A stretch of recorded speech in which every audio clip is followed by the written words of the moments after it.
Wealthy man shocks everyone by showing up at an extravagant family party with his maid as his date. Donald had always been respected for his intelligence, competence, and serenity. Over the years, he built a solid career as a lawyer, becoming a reference in the legal field. He was known for his ethics, firmness, and balanced posture, both in the courtroom and in personal life. Discreet, he maintained cordial relations with everyone, showing generosity in his dealings with those around him, but avoiding deeper emotional involvement, not out of coldness, but out of habit. He lived in a spacious and comfortable house, surrounded by efficient employees who took care of his routine, although he didn't know most of them by name or face.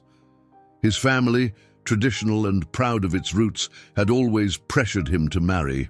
They believed that his public image required a partner of equal stature, someone who would strengthen the family name's reputation. What began as advice gradually turned into demand.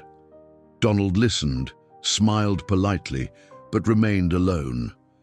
It was never due to a lack of opportunity, but rather due to a lack of desire. He wasn't interested in relationships out of obligation or appearance. His heart never responded to social conveniences. That week, the days unfolded within the predictability that had almost become a ritual in Donald's life. The office, meetings, formal appointments, and the silence of his home marked his routine. Nothing could throw him off balance, or at least almost nothing. It was one ordinary afternoon after yet another long meeting with clients that something broke the pattern unexpectedly. Donald entered through the side of the house, as he usually did when he dismissed the driver, and passed through the kitchen towards his office. But at that moment, his steps slowed involuntarily. There was someone there he had never seen before. She was a young woman, focused on her task, rinsing and stacking dishes with precision and calm. Her serious face, lowered gaze, and serene expression. Her hair tied simply, her gestures gentle and contained. Donald didn't usually pay attention to the faces of the house staff, not out of disdain, but because his routine rarely intersected with the details of domestic life. Even so, something about her made him stop for a moment, watching discreetly, as if he had stumbled upon a presence that couldn't be easily explained. It wasn't just her beauty, which was immediately noticeable, but something harder to name. There was a contained air about her, almost silent, that conveyed dignity, effortlessly. A sweetness that didn't come from smiles, but from the way she existed there, amidst dishes and pots, with a naturalness that didn't match the role she played. Donald hesitated for a moment, then continued on his way, saying nothing. But even as he closed the door to his office and immersed himself in the documents before him, the image of that young woman lingered in his mind. Later, still preoccupied with that unfamiliar figure, he sought out Emily, the head housekeeper, a woman who had been close to the family and whom Donald trusted for years. She had known him since his youth, and though he wasn't one for many words, she had always known when something intrigued him. "Emily," Donald said, meeting her in the back hallway, "there's a new girl working in the kitchen." The woman adjusted herself, surprised by the question, and answered lightly, "Yes, Mr. Donald. She's my niece, Amy. She arrived a few days ago." "Amy," he repeated, thinking. "I don't remember seeing her before." "She's very discreet," Emily said. "She arrives early, works in silence, and barely circulates in the main areas. She's only here temporarily." "Temporarily?" Donald asked, raising his eyebrows slightly. "Yes," Emily replied, now with a more restrained tone. "Her life became complicated recently. Family problems, financial difficulties. I couldn't leave her alone. I brought her to live with me and offered her a job here just until she gets back on her feet. She's a good girl, hard-working, and very polite." Donald gave a slight nod. "I understand. If you prefer, I can talk to her about her duties. Maybe she's in the wrong department." "No, Emily, that's not it. It just caught my attention because I didn't know her. Thank you for telling me." "Of course, sir, and thank you for understanding." He thanked her again briefly and continued his day. But he didn't forget. The name, the face, the way she moved in the kitchen, all of it was unexpectedly etched in his mind. It wasn't common for anything in that environment to affect him. But somehow, Amy had. The following days passed with more meetings, cases, and appointments that required his focus. Donald maintained his usual demeanor, centered, discreet, objective. But every now and then, as he passed through the corridors of the house or heard footsteps from the service area, his mind returned to the image of that young woman.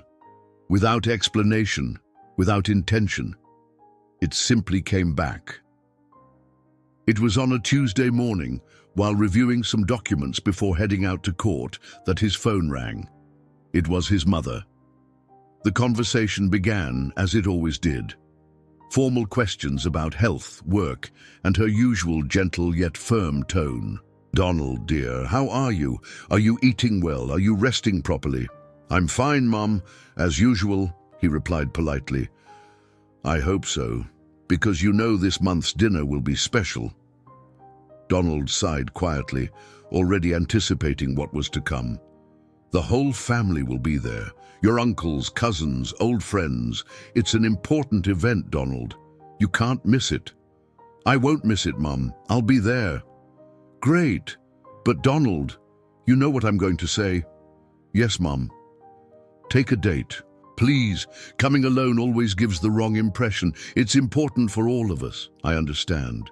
I'm not saying you need to pretend, but you need to think about your image. You're a respected man. A good example. This loneliness doesn't suit you." "I'll think about it, Mom. Think carefully. You deserve to be with someone. Thanks. I'll see you at dinner."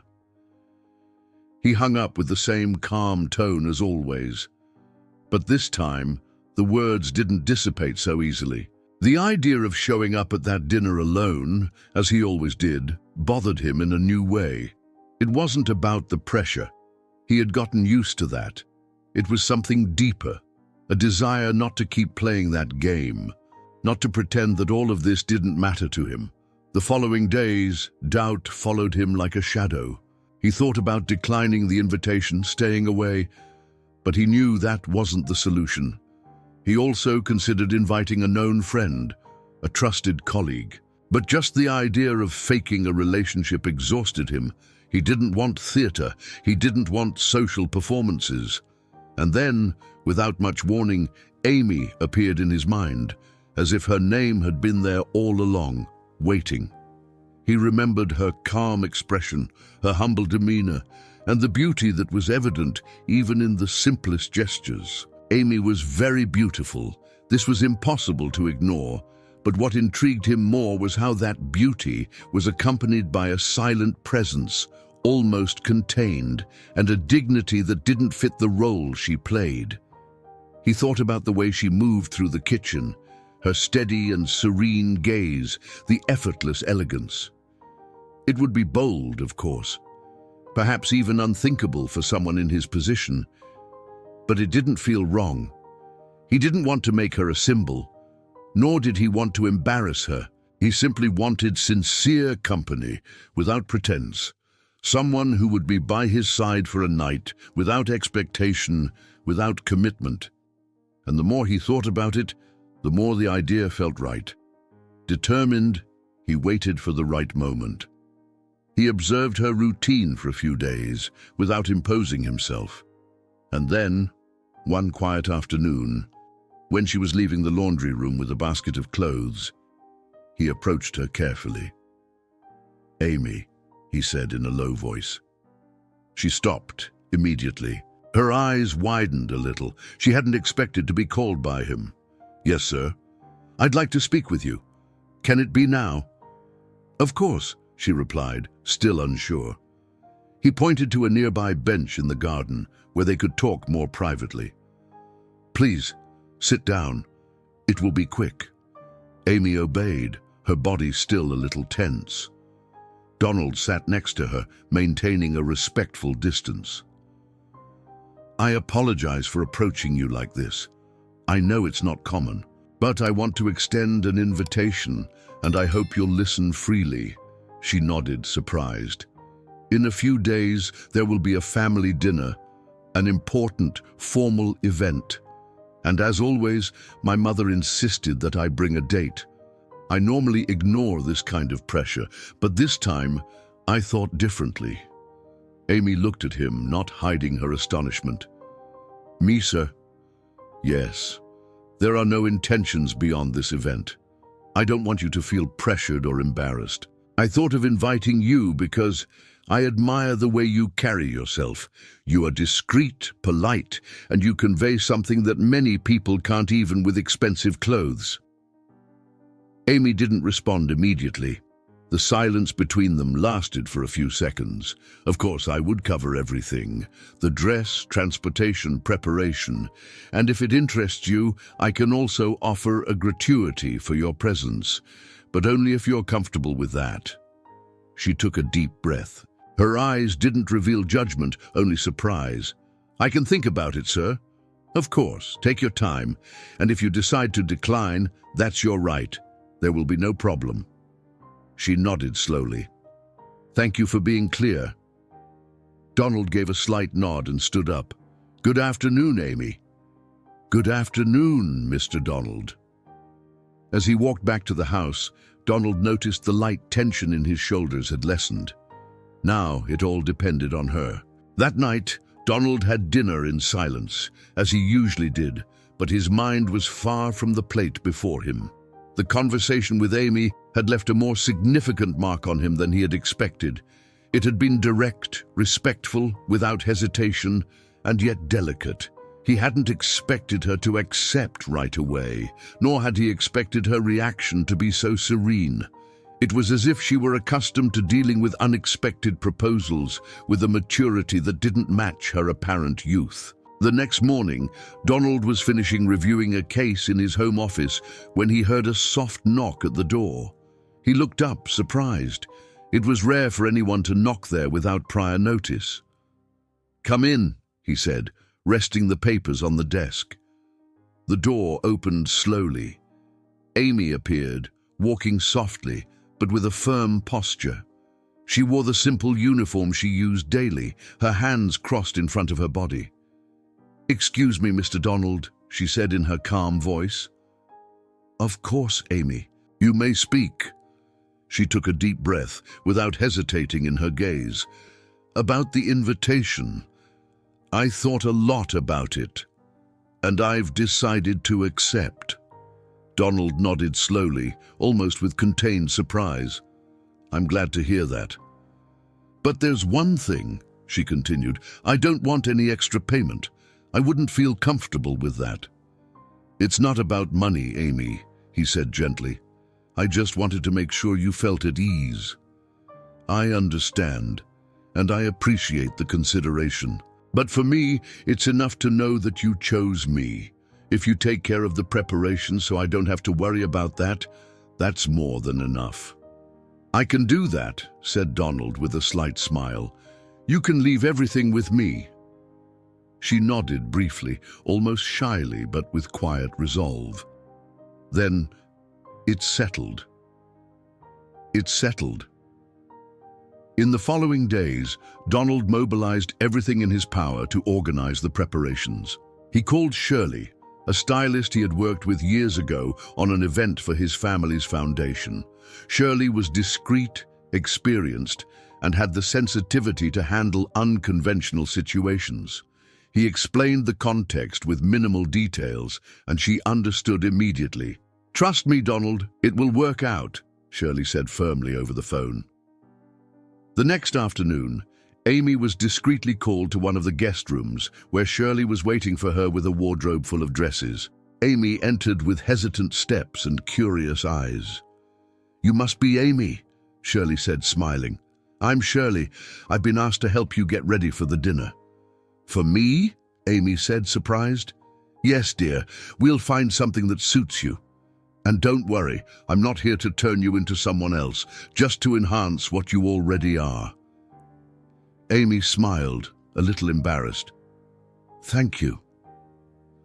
For more than 2 hours, they tried on different dresses with light fabrics, elegant cuts, and varied colors. Shirley observed every reaction from Amy, respecting her limits and listening to her comments.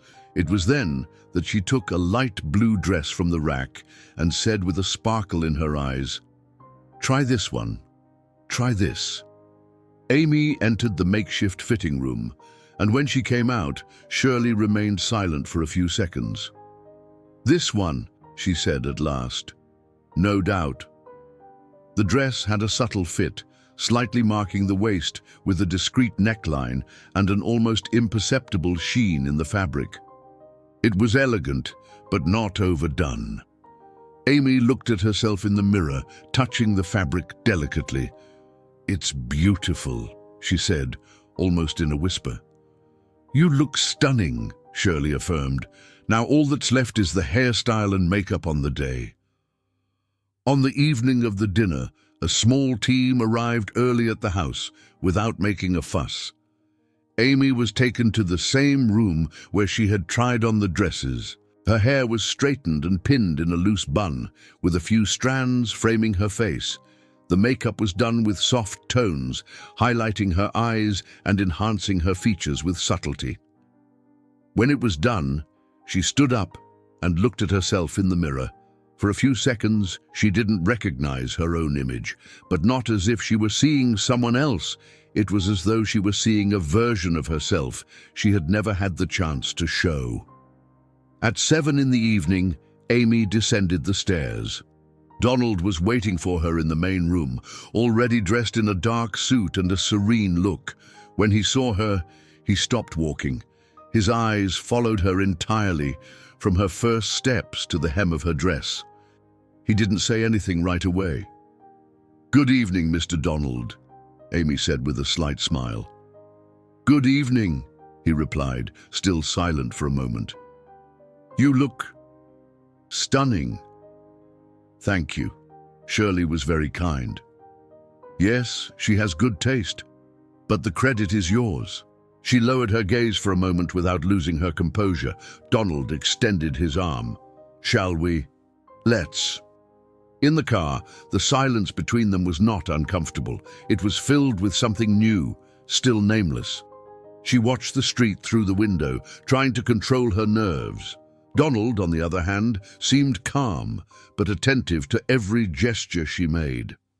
"Are you nervous?" he asked, breaking the silence. "A little," she confessed.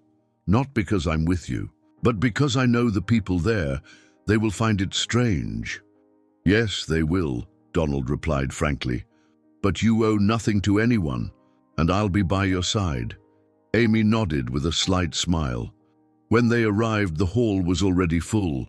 The sound of conversations filled the space with calculated elegance. The room was decorated with luxurious details, and people moved around with glasses in hand, laughing with rehearsed smiles. As soon as Donald entered with Amy by his side, all eyes turned. It was as if time slowed for a moment. People stopped what they were doing, turned their faces, frowned, and whispered among themselves. "Who is she? He brought someone? But who is she?" Amy's heart raced. Her hands were cold, but she kept her steps steady. Donald moved naturally, greeting some relatives with a slight nod. He didn't say more than necessary. "Good evening," he said to a distant cousin who was staring at Amy. "Good evening," she replied, trying to hide her astonishment. "It's so good to see you here." "I'm happy to see you too." And they moved on. Amy followed, maintaining her gaze straight ahead, never lowering her head. She knew she was being observed, analyzed, judged, but she wouldn't let herself falter. At one point, Donald stopped next to his father, who greeted him with a firm handshake. "I see you brought company finally," he commented with a tight smile. "Yes," Donald replied. "Amy, a special person." His father nodded, but the curious and suspicious look didn't hide. "Pleasure," Amy said politely. "Pleasure," the man replied before turning to speak to another guest. The night went on with restrained greetings, inquisitive glances, and a certain tension in the air. But Amy didn't give in. With every step, every word, she kept her posture. She didn't shrink, nor did she exaggerate. It was as if her presence silently contradicted all the expectations of that environment. After the dinner, back at the house, Donald dismissed the driver and entered with Amy through the front door. The silence of the night was comforting. Both were visibly tired, but there was something more, kind of peace that contrasted with the tense atmosphere of the luxurious hall. "Would you like some tea?" he asked, as she removed her shoes near the hallway. "Actually, can I just sit for a bit?" "Of course, let's go to the garden." They walked together to the bench beneath the tree at the side of the house. The sky was clear, and the cool night air eased the heat of the day. They sat in silence for a while, just breathing deeply. "Thank you," Amy finally said. "Why?" "For taking me, for trusting me." "You were admirable, Amy. You kept calm. You were elegant. I've never been so sure of a decision." She looked at him, hesitating for a second. "Can I tell you something?" "Of course." "I don't know if you know, but I'm not from here. I grew up with my mother, who's been sick for over a year. It was a very difficult time. She's all I have." Donald didn't say anything. He just watched her attentively. "I was in college, but I had to drop out. I worked 2 jobs for months, until I was fired from both, almost at the same time. Bills piled up. There was no food. I reached my limit." She paused, took a deep breath. "That's when I went to Aunt Emily. She never turned me away. She took me in, brought me here, gave me shelter, and a temporary job as a maid. It's not shameful. It's dignity." "I understand," Donald said softly. "I know my story is very different from the people at that party, but I'm not ashamed of it. I have plans, I have dreams. I just haven't had the right opportunities yet." "You're strong," he said, "much stronger than you realize." She smiled, but didn't cry. "I'm just trying to survive." "You're doing more than that." Amy looked at him, this time without fear. And in that moment, Donald knew that all of this made sense. In the days that followed that night in the garden, something changed. Not suddenly, but perceptibly. Donald, with his always discreet and attentive gaze, began to notice Amy's presence more frequently, as if until then she had passed unnoticed in spaces that now seemed to take on new light. It wasn't that she had changed her routine. She still showed up on time, reserved, careful with her tasks, but there was a naturalness in the way she moved through the house, a lightness that he hadn't allowed himself to see before. Now he noticed when she passed by with a tray. He noticed when she laughed softly with Emily in the yard, or when she read silently on the bench in the garden during her few minutes of rest. And more than that, he felt it. One afternoon, while finishing up a virtual meeting, Donald went to the kitchen on his own, something he rarely did. Amy was there, organizing some cups on the counter. She looked up and smiled, surprised by his presence. "Good afternoon, Mr. Donald," she said. "Good afternoon, Amy. Can I bother you for a moment?" "Of course. How can I help?" "Actually, I wanted to know if you'd like a coffee. I was about to make one, but I confess I don't have much talent." She laughed gently. "I'll make it, but only if you accept that I bring it to the garden. Deal." Minutes later, he waited for her under the tree in the backyard. Amy arrived with a simple tray and 2 cups. She served him delicately, then sat beside him, keeping a respectful distance. "Are you handling a lot of cases at the office?" she asked, stirring sugar into her own cup. "As always," Donald replied. "But I've been trying to slow down." "That's rare, isn't it? A lawyer slowing down." "Yes, but sometimes you need to. Not everything can be put off forever." She nodded, looking at her cup. "I understand." The conversation continued for more than half an hour. They talked about simple things, books they liked, music they listened to as children, memories that came without hurry. Donald listened attentively, but most of all with pleasure. It was rare to find someone who spoke so honestly about themselves, without pretensions or vanity. In the following days, the afternoon coffee became a habit. Sometimes he would appear unexpectedly in the garden. Other times, she would approach discreetly and ask, "Is there coffee today, Mr. Donald?" And he would smile. "Only if it's with your company." They also began to meet at other times. Once he saw her reading a law book and commented on the author. She replied with brightness in her eyes, "I started law school before everything, before life messed up my plans." "You liked it." "I liked it a lot. Still do." "Do you want to go back?" "I do. But it's not a priority now. My mom still needs me and, well, life doesn't always open the doors we want. Sometimes it opens windows. And sometimes we learn to build the doors," she said, smiling. These exchanges, initially occasional, began to carry special weight. Donald looked forward to them.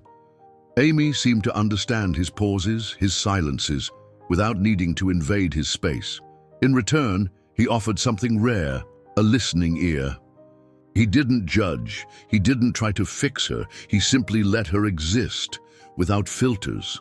One day he brought her a book with a handwritten dedication. "I saw this on my shelf and thought you'd like it."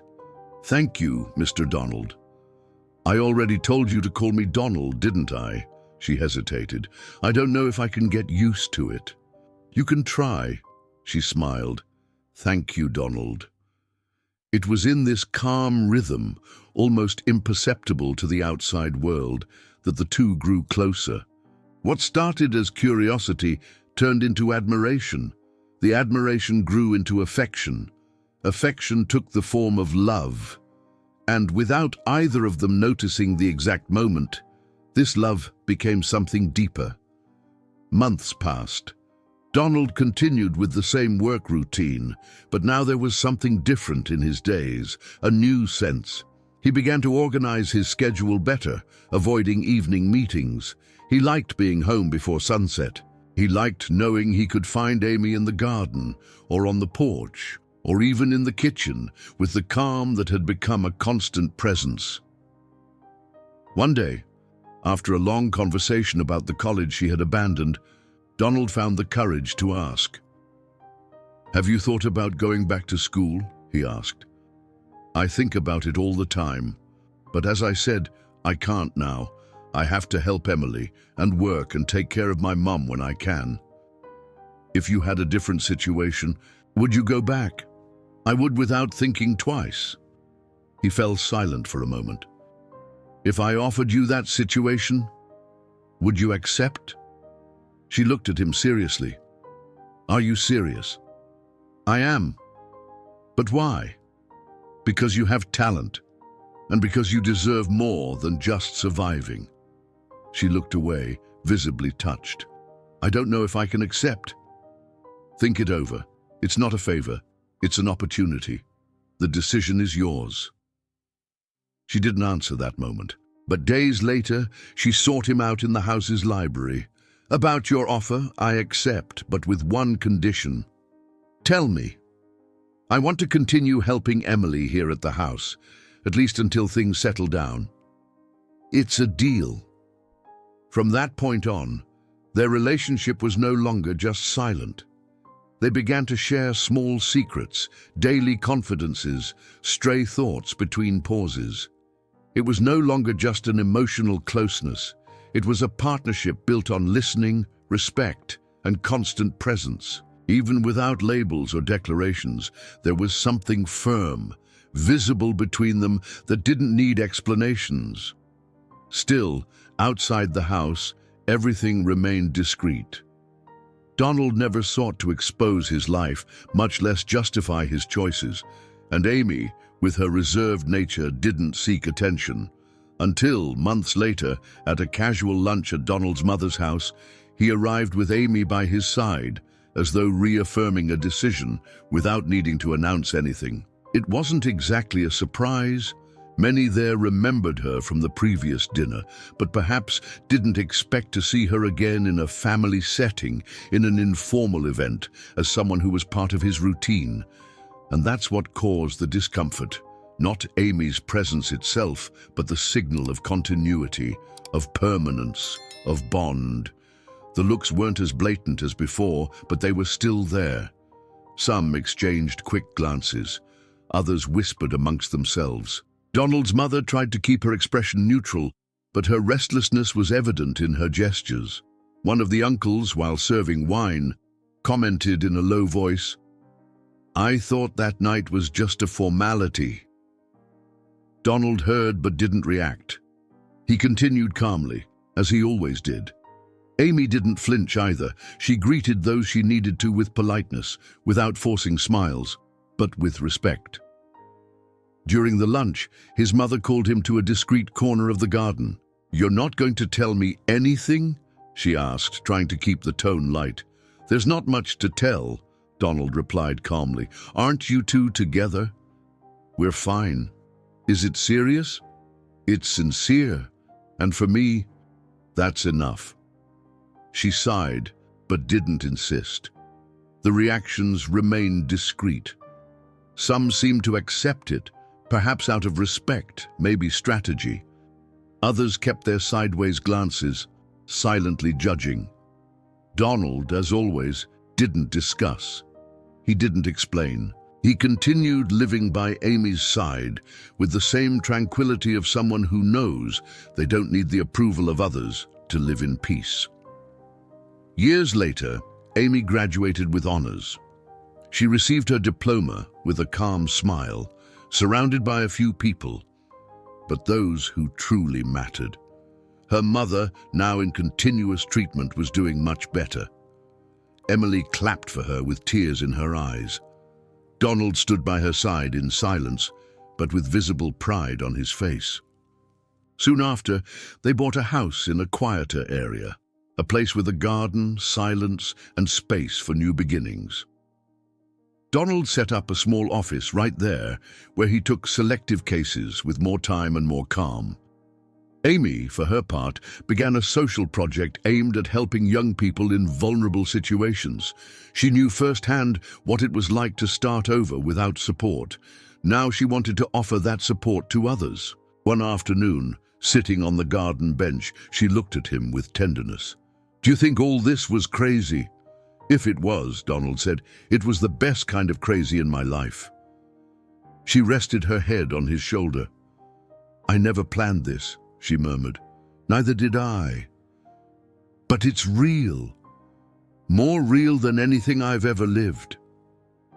From the unlikely meeting between a solitary lawyer and a strong young maid, a love was born that didn't follow the usual patterns. A love that wasn't requested nor accepted by everyone, but which grew strong, far from conveniences and close to the truth. A love that started with a glance, passed through judgments, endured silence, and triumphed. If you enjoyed this story, don't forget to subscribe to the channel, leave a comment, give it a like, and activate the notification bell so you don't miss any of our upcoming videos. See you in the next story.